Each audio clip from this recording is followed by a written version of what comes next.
पंचांग देखना सीख रहा था ज्योतिष बने चैनल में आप लोगों को हार्दिक स्वागत करता हूं।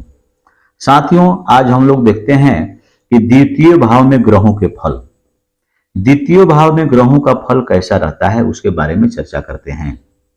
सूर्य यदि द्वितीय भाव में हो, दूसरे भाव में बैठे हुए हों, तो अत्यधिक खर्च कराने वाले होते हैं। हीरे जवाहरात और सोने चांदी से युक्त, बोलने में प्रभावशाली, अत्यधिक धन उसके पास होता है द्वितीय भाव में, परंतु उसमें से कुछ हिस्सा सरकार को कर देने में लग जाता है। मुंह या नेत्र की बीमारी हो सकती है, ऐसा हमें समझना चाहिए और फलादेश के समय बताना चाहिए।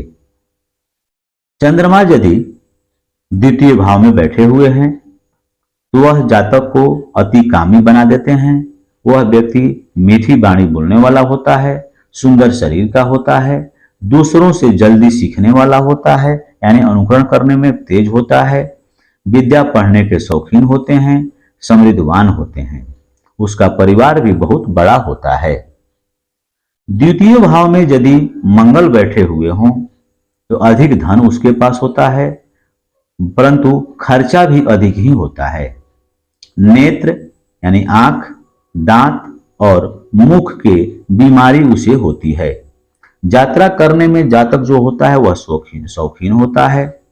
वह दुकान करे, खेती बाड़ी करे या धातुओं का कार्य करे, ऐसा बताया जाता है, ऐसा फलादेश में बताना चाहिए।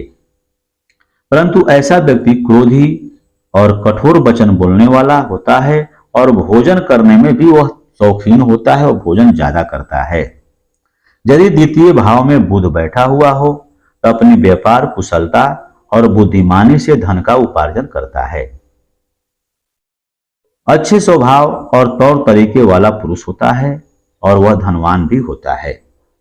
यदि द्वितीय भाव में बृहस्पति बैठ गए हों तो वह मीठी वाणी बोलने वाला होता है, मधुर वाणी भाषी होता है, बोलने में प्रभावशाली और विद्वान, मिलनसार, अच्छा और भरपूर भोजन करने वाला होता है, अत्यधिक धनवान होता है और उसी प्रकार अत्यधिक ही वह खर्च करने वाला भी होता है।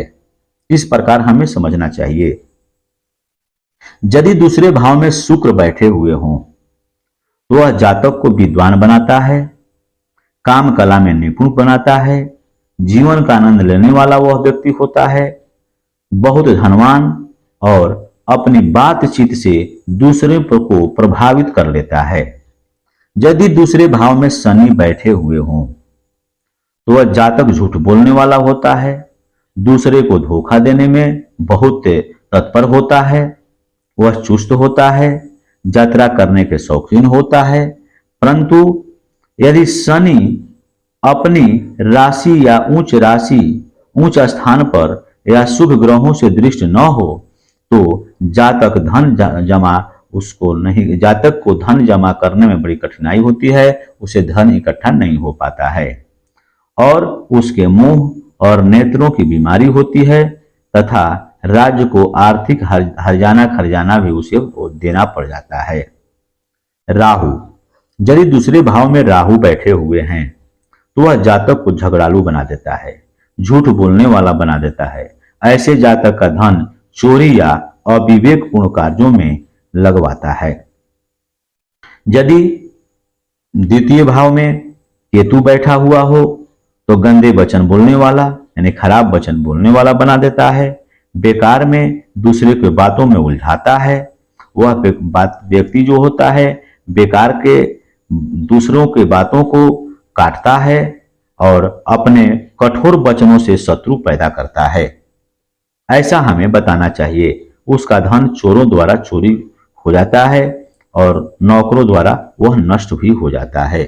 इस प्रकार हमें द्वितीय भावों का विचार ग्रहों का करना चाहिए कि द्वितीय भावों में कौन ग्रह, नौ ग्रह में कौन ग्रह बैठे हुए हैं, उसके क्या फल हो सकते हैं, इसका विचार करना चाहिए। यदि वीडियो अच्छा लगता हो तो लाइक, शेयर तथा सब्सक्राइब अवश्य करेंगे। धन्यवाद।